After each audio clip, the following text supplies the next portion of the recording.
Most fashion brands take 6 months to design new clothes. Zara does it in 2 weeks. That speed helped Zara build one of the biggest fashion empires in the world. Here's how they did it. Zara was founded in 1975 by Amancio Ortega in Spain. Unlike luxury fashion brands, Zara didn't try to predict trends months in advance. Instead, it watched customers closely and reacted faster than competitors. That idea changed fashion forever. Traditional fashion companies follow a slow process: design, manufacture, ship, store, sell. This can take up to 6 months. By the time clothes reach stores, trends have already changed.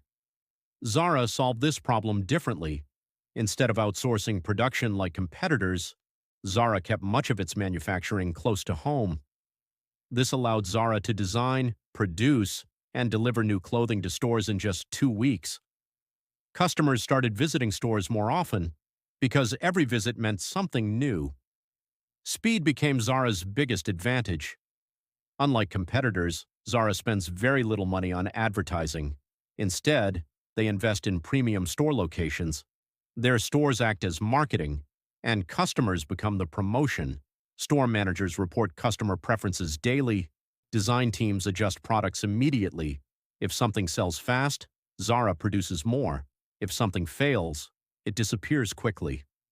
Few companies react this fast. Today, Zara operates in over 90 countries and is part of one of the world's largest fashion groups, Inditex.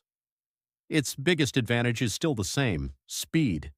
Most companies compete using price, others compete using quality. Zara competes using speed. And in fashion, speed wins. Don't forget to like and subscribe our YouTube channel.